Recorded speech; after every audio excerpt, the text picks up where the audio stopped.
Sunnis, Jews and Muslims, Protestants and Catholics. And so it warmed my heart when a couple of days ago, Pope Frank rang up Bernie and said, "Hey Bernie, how's about coming to the Vatican and you and I shoot the breeze on ethical finance?" Sure thing, said Bernie. I'll be right over. Now, several centuries ago, the Pope decreed that all the Jews had to convert to Catholicism or leave Italy. There was a huge outcry from the Jewish community, so the Pope offered a deal. He'd have a religious debate with the leader of the Jewish community. If the Jews won, they could stay in Italy. If the Pope won, they'd have to convert or leave. The Jewish people met and picked an aged and wise rabbi to represent them in the debate.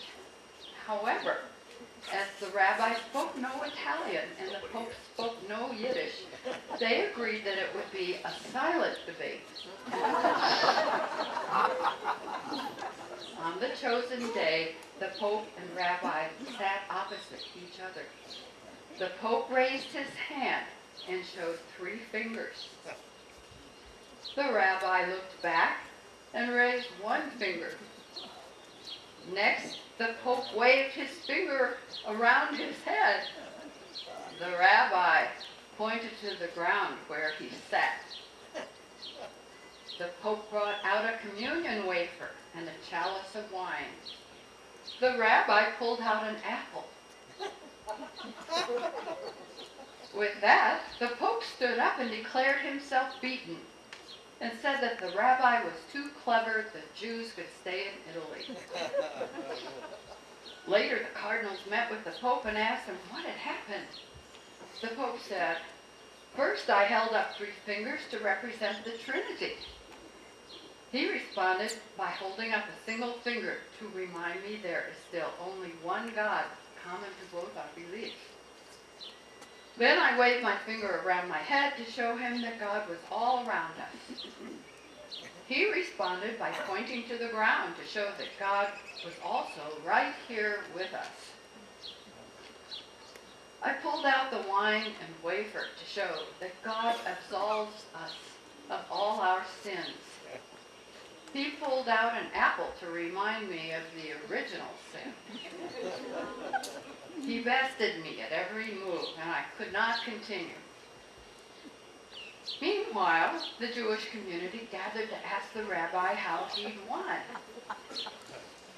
I have no clue, the rabbi said. First, he told me that we had 3 days to get out of Italy, so I gave him the finger. Then he tells me that the whole country would be cleared of Jews, and I told him, "We're staying right here." "And then what?" asked a woman. "Who knows?" said the rabbi. "He took out his lunch, so I took out mine."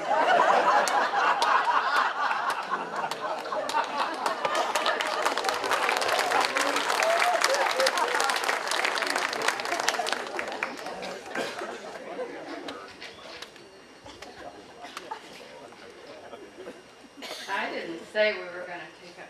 We did take up the collection, right? Okay, I no sign of it. I don't see any money changing hands. Okay, so today's meditation will be led by Carl Holman.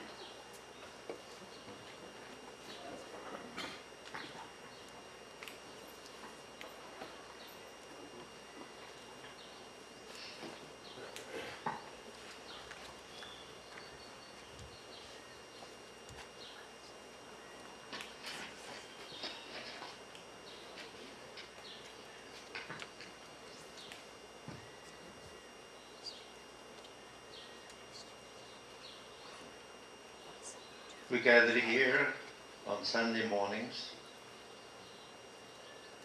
Most of us have come a long way, not just distance-wise, but spiritually, to be here. The road has not always been smooth, for me, for you, for us. But I know this. We are right now exactly where we are supposed to be. here in this place at this moment. And we are very lucky to be here in this beautiful and peaceful place. I invite you to close your eyes for a moment while I read you some lines from a piece written by Oriah Mountain Dreamer, a Canadian spiritual leader, called The Invitation. It doesn't interest me what you did or do for a living. I want to know what you ache for, and if you dare to dream of meeting your heart's desire. It doesn't interest me how old you are. I want to know if you will risk looking like a fool for love, for your dream, or just for the adventure of being alive. It doesn't interest me what planets are squaring your moon. I want to know if you have touched the center of your own sorrow, if you have been opened by life's betrayals, or have become shriveled up and closed from fear of further pain. I want to know if you can sit with pain, mine or your own, without moving to hide it, or fade it, or fix it. I want to know if you can be with joy, mine or your own, if you can dance with wildness and let the ecstasy fill you to the tips of your fingers and toes, without cautioning us, be careful, be realistic, remember the limitations of being human.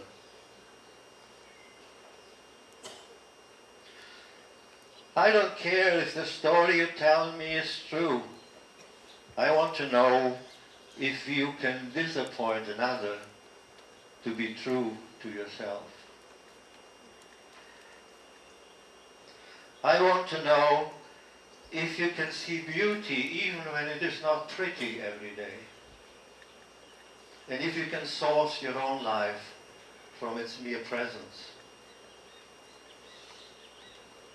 I want to know if you can live with failure, yours or mine, and still stand at the edge of the lake and shout to the silver of the moon, yes.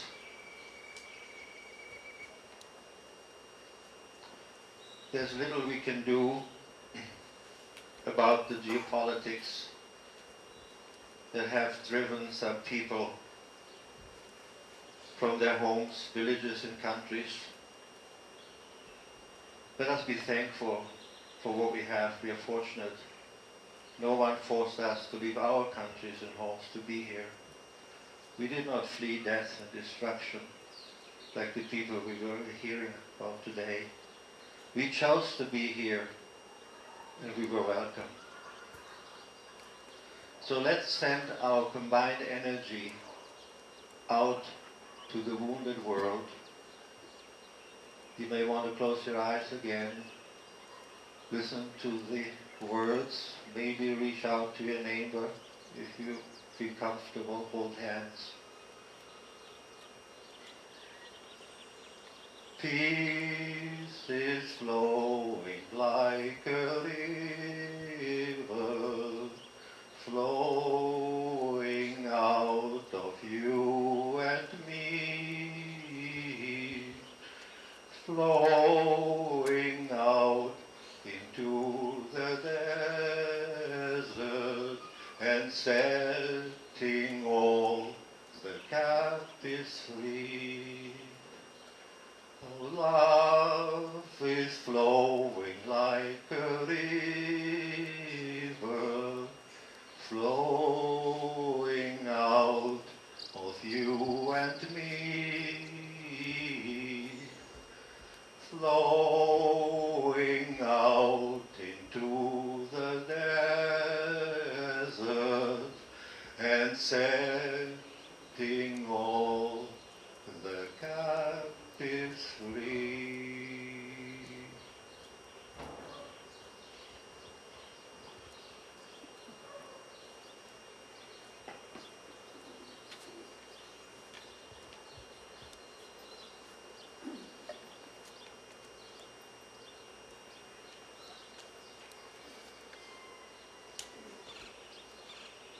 Our speaker today is Kelly Raitt, who will talk about Syrian refugees, the most pressing humanitarian crisis of our time. 12 million people, half of Syria's population, have fled their homes since the outbreak of the Syrian civil war 4 years ago. Kelly spent the summer of 2008 living in Damascus and helping Iraqi refugees there.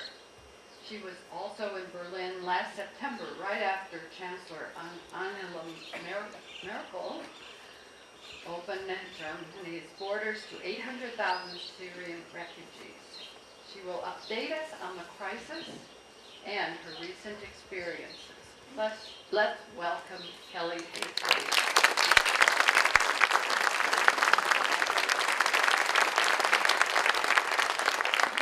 Good morning. It's such a privilege and pleasure to be back here at Open Circle. So thank you all for coming and sharing your time with me.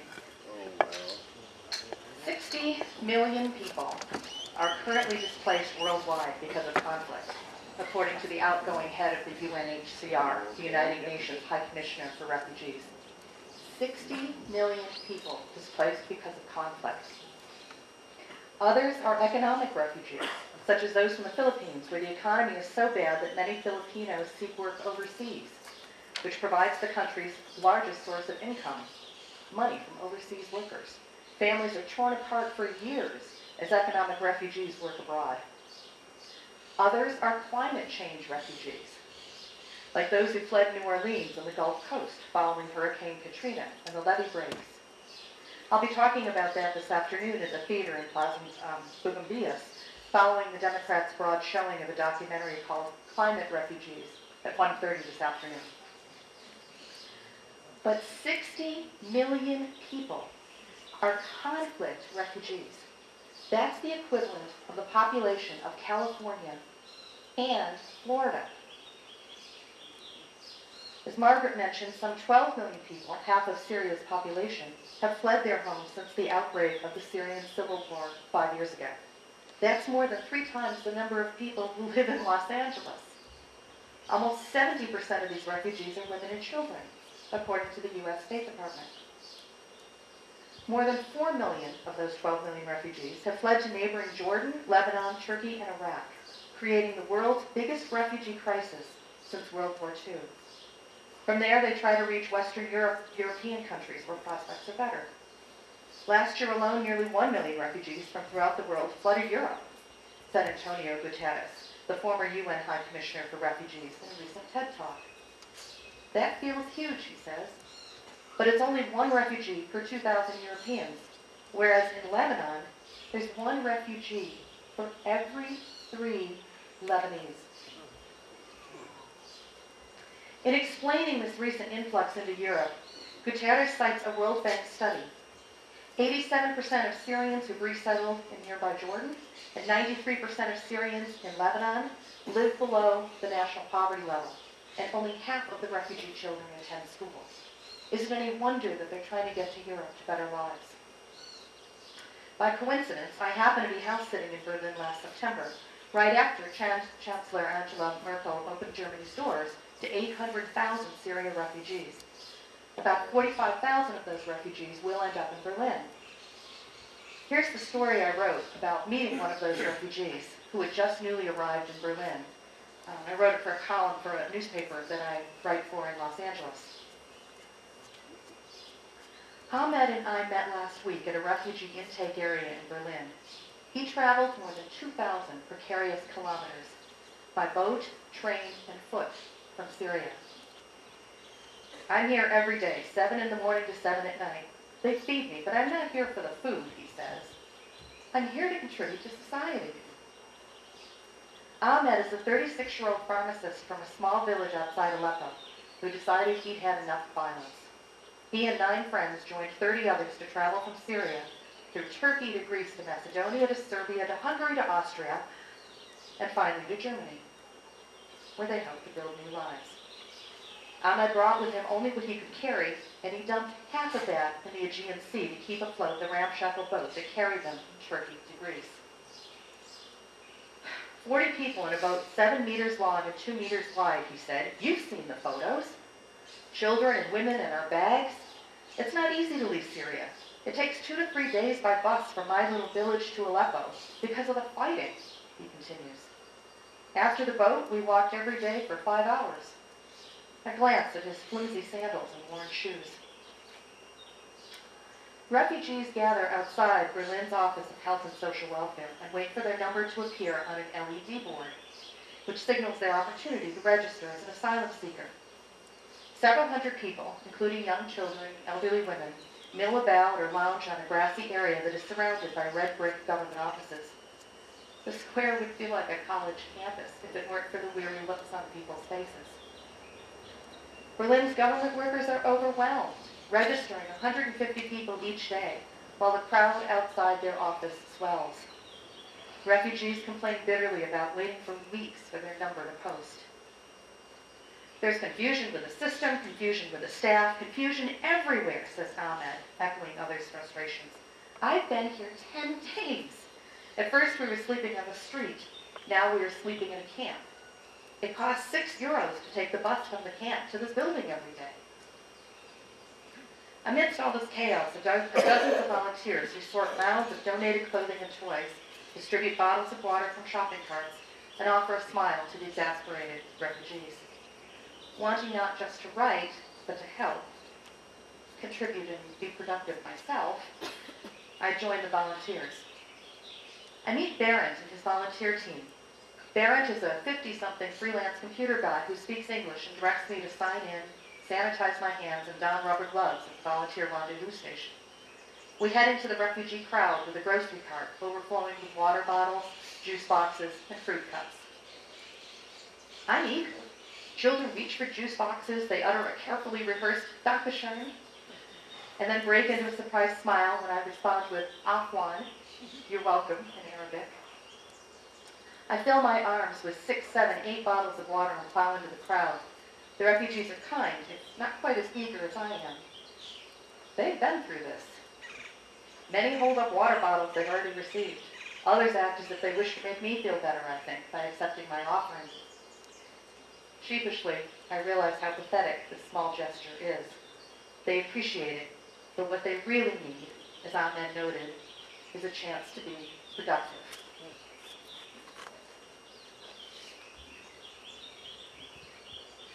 As dire as Ahmed's situation is, he's actually one of the lucky ones. According to a report released just 8 weeks ago by the Syrian Center for Policy Research, 11% of Syria's people have been killed or injured during the 5-year civil war. That's 470,000 people killed in a war. That's nearly 11 people an hour, 24 hours a day, for 5 years straight. 11 people killed an hour for 5 years straight.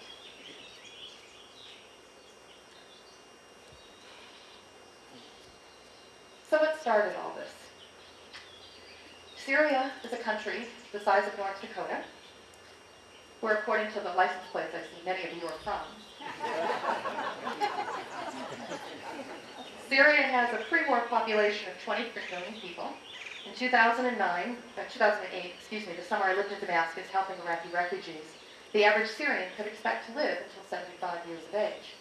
The healthcare and education system was that widespread. But let's go through a timeline. March 2011. Following on the heels of Arab Spring, some students in Daraa graffitied anti-Assad slogans on a school wall and were arrested and tortured. Protests erupted. Assad security forces opened fire on the pro-democracy demonstrators, killing several people, which led to more pro-democracy protests. July 2011. Hundreds of thousands around the country were demonstrating for democracy and for Assad's resignation. Demonstrators eventually began to take up arms, first to protect themselves, and later to expel Assad's security forces from their local areas. Violence escalated and the country descended into civil war as rebel brigades were formed to battle government forces for control. Summer of 2013. ISIS starts to gel in Baghdad. Some of you might remember that in January of 2013, Iraq was considered safe enough for me to return. But by the summer, ISIS was conducting simultaneous bombings in Iraq before they spilled in Syria. August 2013. Hundreds of Syrians were killed after rockets filled with the nerve agent sarin were fired in several suburbs in Damascus. Western powers said it could only be carried out by Syria's government, but the government blamed the rebel forces. Facing the prospect of U.S. military intervention, Assad agreed to the complete removal and disruption of Syria's chemical weapons. Fast forward to September 2014. A U.S.-led coalition launched airstrikes into Syria in an attempt to destroy ISIS. A year later, Russia started airstrikes, targeting terrorists, but opposition activists say its strikes have mostly killed Western-backed pro-democracy rebels and civilians. So what we have now is this former Arab Spring uprising that's now become a proxy war for the two major superpowers in the world, U.S. and Russia and their respective allies. Iran, Russia, and Lebanon's Hezbollah back Assad's Shia government. The U.S., backed by the UK, France, Turkey, Saudi Arabia, Qatar, and Jordan, oppose Assad. Where does all this leave the Syrians? 6 million are internally displaced. What a horrible phrase that is, internally displaced. Isn't that just a sanitizing phrase? It's like collateral damage. It doesn't say what it really is. 6 million people are homeless within their own country. About 70% of those people are without access to adequate drinking water. 1 in 3 people are unable to meet their basic food needs. More than 2 million children are out of school. 4 out of 5 people live in poverty. About 13.8 million Syrians have lost their source of livelihood. No wonder the people who can afford to leave.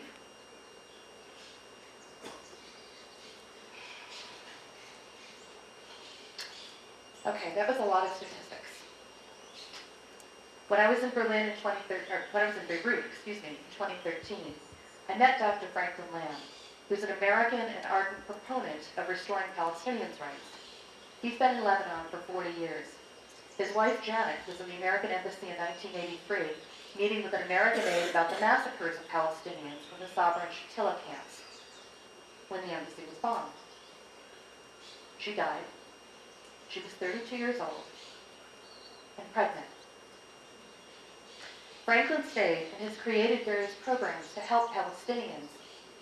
He writes for Counterpunch, Al Jazeera, and other media outlets. His reporting, for my taste, is a bit dry and academic, but it's very carefully researched.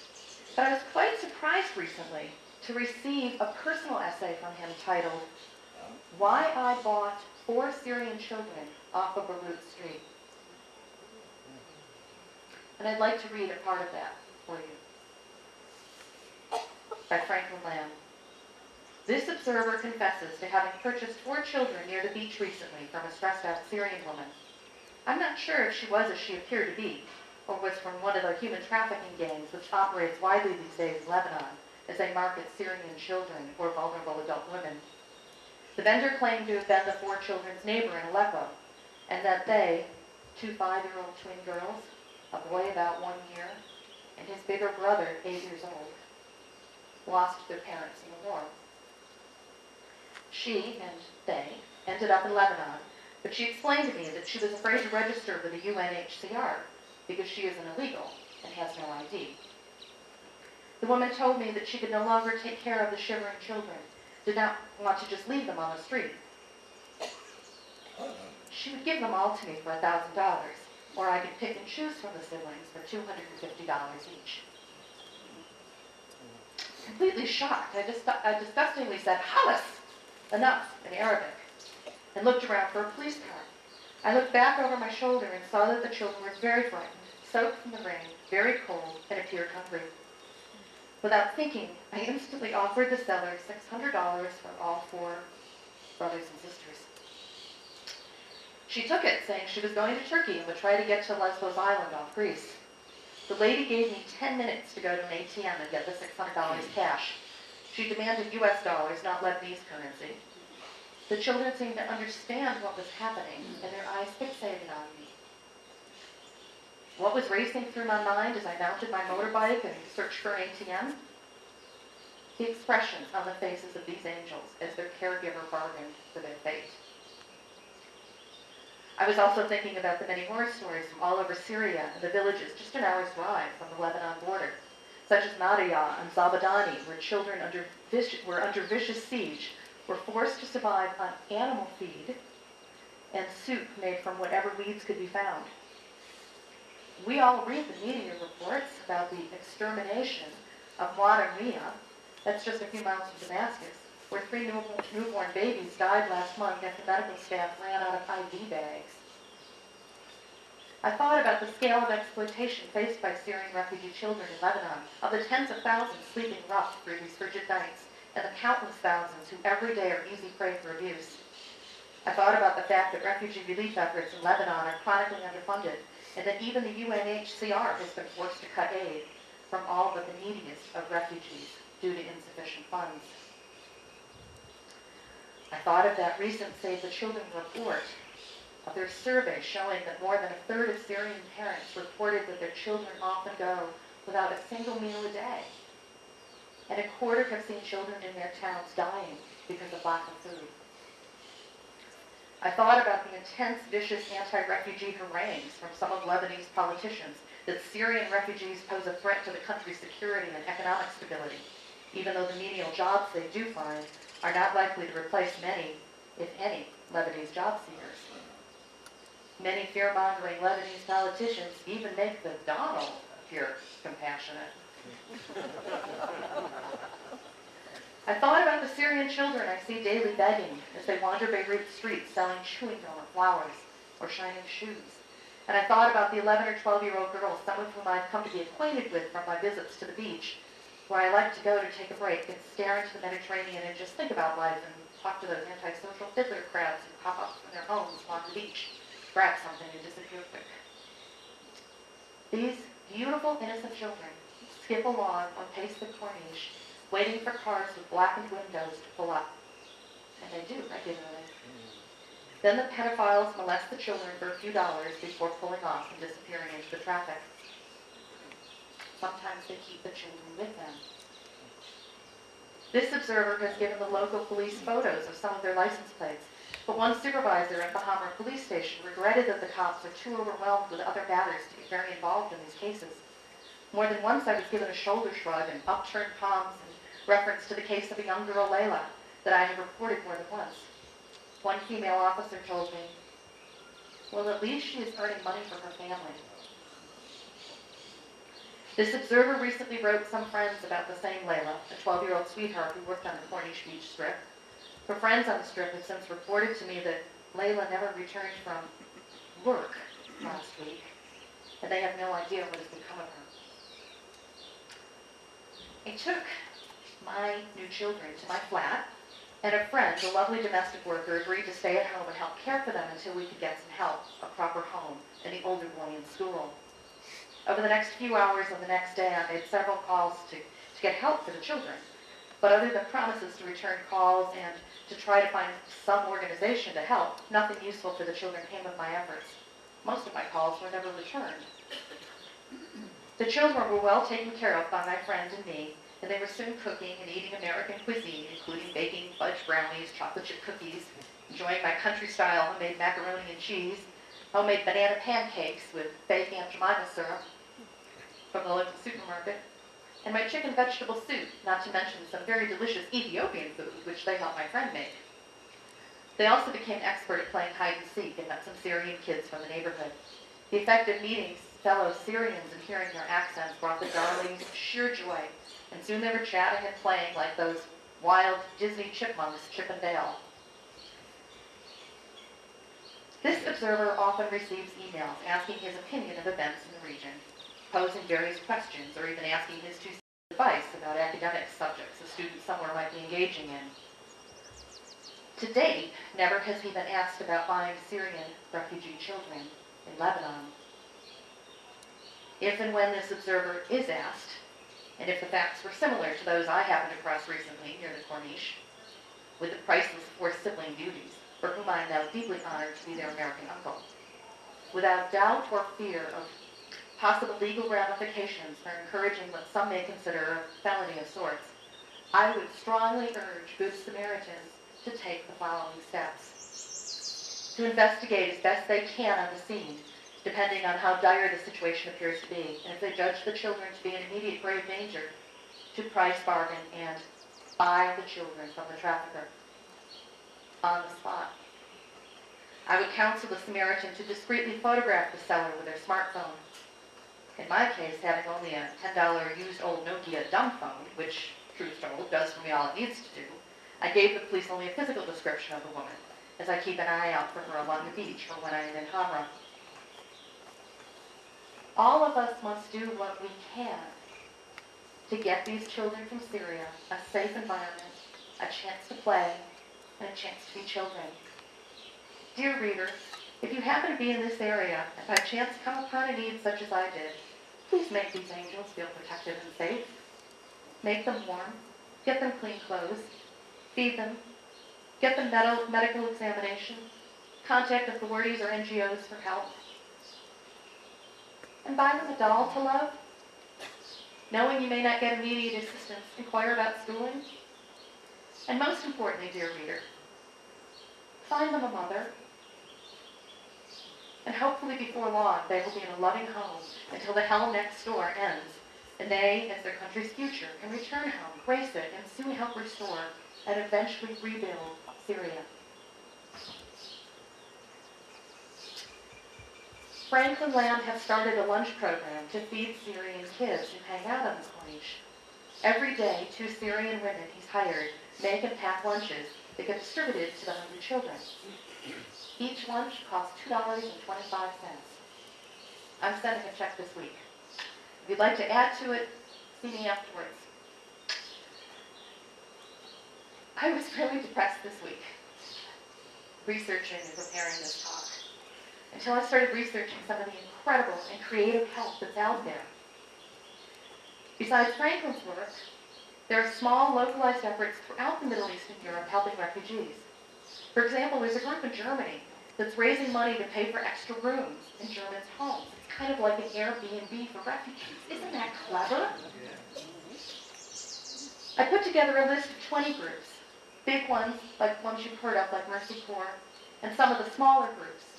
And there's links to all of them on my website, which is livinglargeinlimbo.com. www.livinglargeinlimbo.com. Another way to help in this situation is to write your government leaders. Canadians can write your new Prime Minister, Justin Trudeau, who pledged to accept 35,000 Syrians. Write him and thank him. He's probably gotten his fair share of hate mail over that.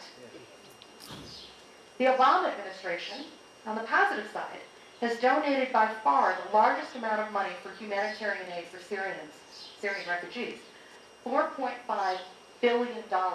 $4.5 billion with a B. The United States government has given for Syrian refugees. Write your legislators and thank them. Thank the White House. However, shamefully, during these last 5 years of the Syrian war, the U.S. has accepted fewer than 2,300 Syrian refugees, although President Obama has pledged to accept 10,000 more during this fiscal year.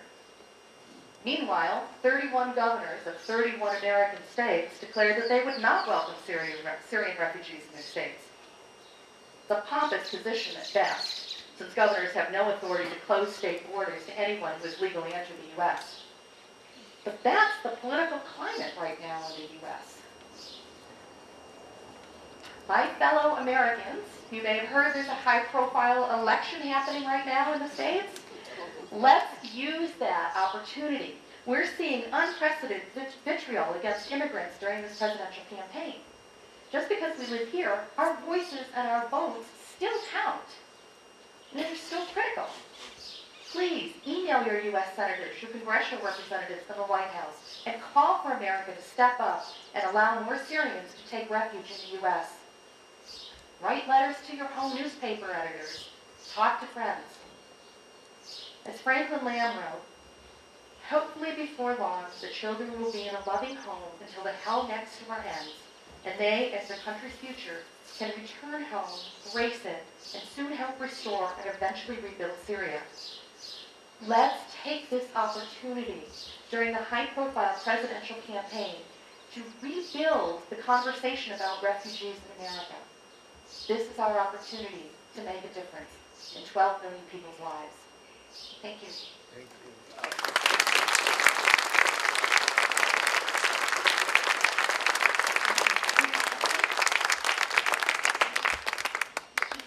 I think we have some time for questions. Yeah, you're going to open. Oh, now it is on. If you have a question, raise your hand. Someone will bring you the mic.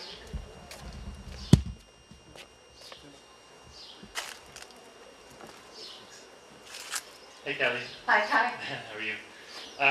Great talk, thank you for doing this.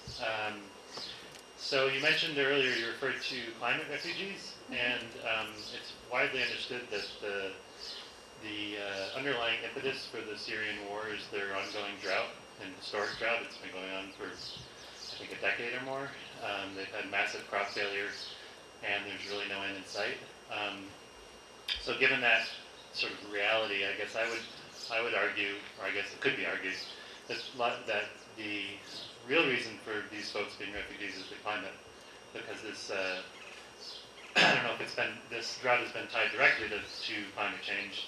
It is historic and unprecedented in their history, at least that which is understood through climate records. I don't want to put you on the spot, but are you able to speak to that side of things? Because it seems to me, you know, we can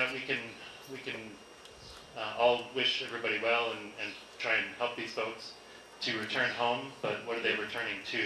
Are we talking about a situation where, you know, there's really, unless there's some serious policies put into place, you know, surrounding like human population, etc. Is it a valid thing to want to send these, you know, get these folks home? That's a really excellent point, Kai. When I was in Damascus in 2009 for that summer helping Iraqi refugees, Syria was in pretty dire economic straits. Inflation was at 35%, unemployment was at 25%. Because of the drought, a lot of people had left their farms and their rural homes and were flocking to Damascus and were basically unemployed. And that's why one of the reasons why the unemployment rate was so high. Also, the cost of electricity had just skyrocketed and quadrupled actually overnight until the Assad administration reacted to people's complaints and lowered the cost back down and subsidized the oil, except for Iraqi refugees who are still paying the 4 times higher rate, which made it very difficult for them. But you're right, what are people coming back to? But they do want to go back. I mean, if you talk to people around the world who are working with Syrian refugees, that's the one thing you hear, is that they want their children to be safe, and eventually they want to be able to go back home to their lives, their society, their country, and they want to rebuild. Just like Iraqis now are going back to Iraq. And, I mean, there are, I'm a little surprised to actually read this, there are nearly 250,000 Syrian refugees in Iraq. So while Iraq is still unstable politically and unstable economically, and ISIS is still based there, there is a movement among people to rebuild their own community and their own society. But the climate change issue is very important. And again, I'll just do a little plug for the Democrats Bar movie this afternoon at 1:30 at Plaza Buenos. And I'll be speaking after that about climate change refugees. And it's a different talk.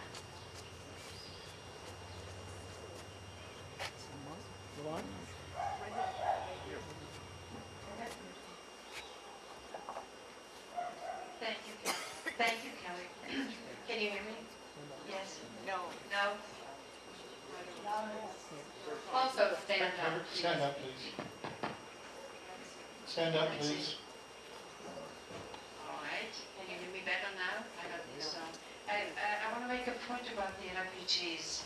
We know that Europe has been totally overwhelmed by the influx. And sadly, Europe has closed its borders now. And it breaks my heart to see the refugees being sent back to Turkey. Is there any way you can see out of this predicament? Well, there's a short answer, and there's a bigger picture answer, right? The short answer is to provide people with immediate help that they need now. I mean, the reason why Europe and the Middle East has been so besieged, by refugees, that they need help. I mean, they need help. So any help that we're able to give, whether it's a few dollars for a lunch program in the Corniche in Beirut, to passing information along about different organizations in Europe that are working on the ground to help refugees. Maybe you have friends in Europe that you could forward the link in my website to. It's a way of just letting people know what kinds of things are out there. I think that's really important. So helping people with immediate needs is something that will help promote goodwill between the refugees and the people of the host countries. The longer-term solution, of course, is dealing with Bashar Assad's government and trying to create a stable Syrian government and beating ISIS. I mean, ISIS right now, I believe, is the major player there. And it's a unique opportunity from a geopolitical standpoint to have all these countries come together to try to defeat ISIS, because that is where common ground is right now. I mean, Iran doesn't like ISIS any more or any less than Israel does. So this is an opportunity to really create some common ground among all of the players in the Middle East to defeat ISIS. And if I had really great answers to that, I'd be able to do it, right? Yeah. Thank you for bringing all this to our attention, but I would like to know of the money that was earmarked by the U.S. government for aid there. How do we know that it's reaching the proper people and not going into the pockets of the politicians? That's a very good question. My understanding of the money is, most of that money is funneled through the USAID, and it's been given to NGOs who are working on the ground, both large and small NGOs, in the host countries. Primarily the countries of Lebanon and Jordan and Turkey, because those are the countries that are shouldering the vast number of Syrian refugees. But the money's being funneled through NGOs that are vetted and working there. Kelly, we have a request for your website again, please. Sure, it's www.livinglargeinlimbo.com. And I also put a clipboard back by the tree for anybody who'd like to sign up and kind of get on my friends and family list, or I'll email you updates on things that are happening. I email just a couple times a year. But if you'd like to join my list, you're welcome to do that, and I'll get you my website that way as well. Can you speak to the effects of exponential world population growth and how it's affecting the refugee situation? From an ecology standpoint, there's a term, carrying capacity. And aren't we facing a stress on the carrying capacity? I think we are all over the world.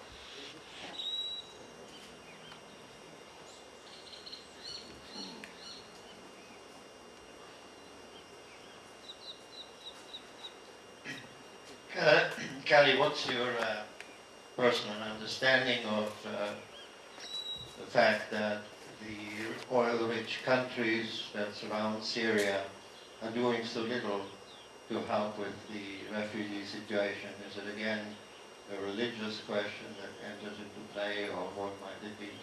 Well, the countries that are immediately around Syria are doing quite a bit. I mean, they're absorbing the vast majority of the Syrian refugees. And I mean, these are numbers that came from the UNHCR. Egypt has 132,000 refugees, Syrian refugees. Jordan has, well, it depends on who you talk to, but 630,000 refugees are in Jordan. If you talk to the UN, if you talk to somebody in Jordan, they say the number's more like 1.4 million refugees. Because many Syrian refugees, and this is true of Iraqi refugees as well, don't want to register with the UNHCR. They don't want to get on a list. They don't trust any kind of government list. Some of them are running from the law themselves. So there's a vast number of people who actually don't register with the United Nations. So the numbers I'm giving you are from the UN, and know that they are small, that they're the conservative side. Iraq, as I mentioned, is 250,000 refugees. And then to the north, Turkey has 1.9 million refugees. Um, Saudi Arabia is not accepting refugees as far as I know, but they have been donating, and Qatar has as well, I think, is the other Middle Eastern country that's been really donating quite a bit for humanitarian aid. Sweden has accepted 80,000 refugees. Australia has accepted 4,500 refugees. Again, the U.S., 2,300. So. Over here. So I think you just touched on it, but are there any other countries besides America, Canada, and Europe, and the surrounding countries that are helping, like South American countries, Asian countries? I just mentioned actually the main countries. Italy has 110,000, Greece 250,000. Canada is going to be accepting 35,000 more. I just want to implore the Americans in the audience to write our representatives and really pressure them to make sure that we meet that 10,000 refugee goal that President Obama has set out for this fiscal year. But it's mostly, it's where people can get to, so it's mostly Europe. Mostly the Middle East first, right? First, and then up to Europe. Yeah. Hi. My question is, why isn't Saudi Arabia, Qatar, and some of the other Arab countries not taking any Syrians? And furthermore, I see the unrest going into Europe. Many of the people that I see are young, able men, well-dressed, with cell phones. They are not refugees. They are migrants looking for freebies from other countries. Well, I wouldn't say that they're looking for, okay, that's two questions you've asked there. Okay. I come from Canada. I'm from Calgary. We've taken in a bunch of Syrians. They live in a ghetto sponsored by government. We pay for them for a year, which is great. They won't assimilate whatsoever. It's difficult for us to accept that. Okay, so I heard two questions in there. Why was it Saudi Arabia and UAE and some of the other Middle Eastern countries taking Syrian refugees? And the second question was, I forgot already. Freeloaders, okay. Able-bodied men. There's no doubt about it. The people who have left Syria are the people who can afford to do it. And that's one of the major challenges with trying to rebuild if the instability ever stops, or when the instability stops. People who can't afford to leave don't. Where they walk across the border into Turkey and Lebanon and they stay there because they can't afford to go any farther.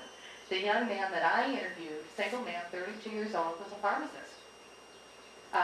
Also that same day I happened to talk to an Iraqi refugee, a young man with a family, with 2 children. He was a surgeon and his wife was a gynecologist.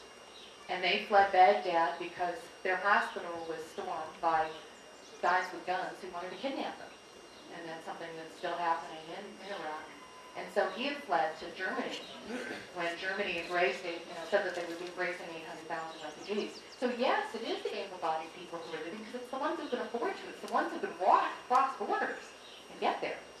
Now, to your other question, why isn't Saudi Arabia and the UAE and Qatar and some of these other countries taking in refugees? I don't know. They're not answering my phone calls. If you have a way that I can reach them and make a difference, let me know. Hello. I understand that Mexico is accepting over 10,000 Syrian refugees, even though this country has a problem with overpopulation and poverty. So, when I hear that amount of people or refugees being accepted by the United States, it makes me mad and disappointed.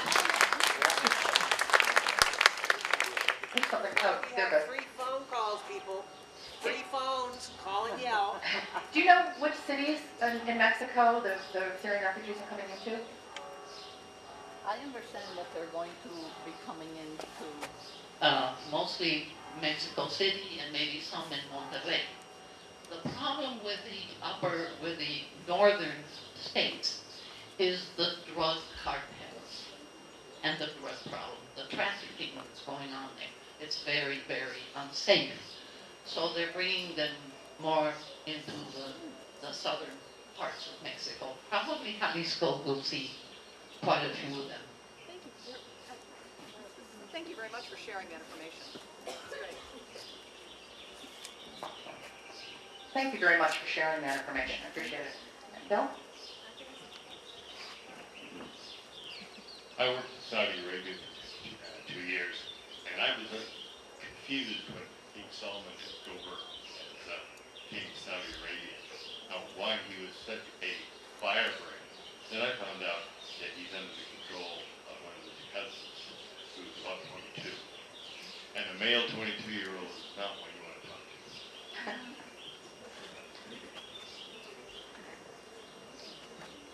The one thing that I think we have forgotten is the cause of why you have refugees.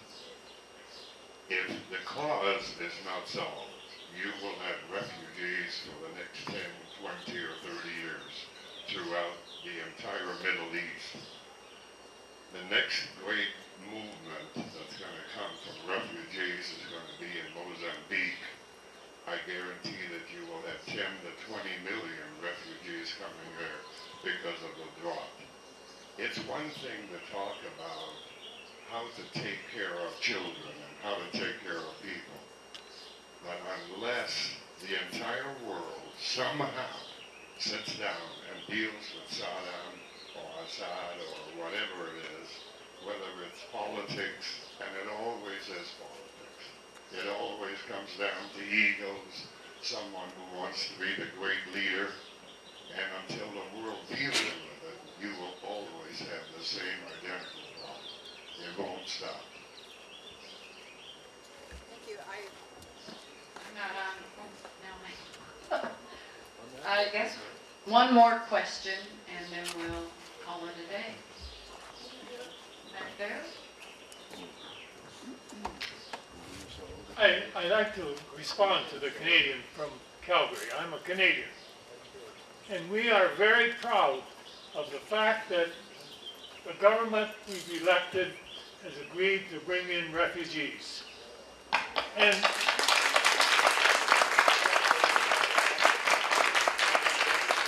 not only that, we have families in small towns and cities that's not government sponsored, but they've been so moved that a group of people in the neighborhood have raised enough funds to bring in whole families into the country and to provide them with welfare and well-being. I'd like to really praise our Canadian government and Canadians who have answered this call, and we're trying to do our very best. Thank you.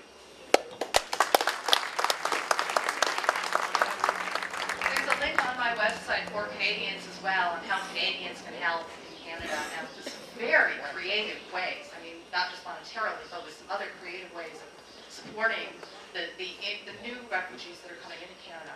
So again, my website is www.livinglargeinlimbo.com, and you can sign up on the board over there if you like. Thank you very much for sharing your morning with me and opening yourself up to this heartbreaking information. Thank you. Thank you, Keller.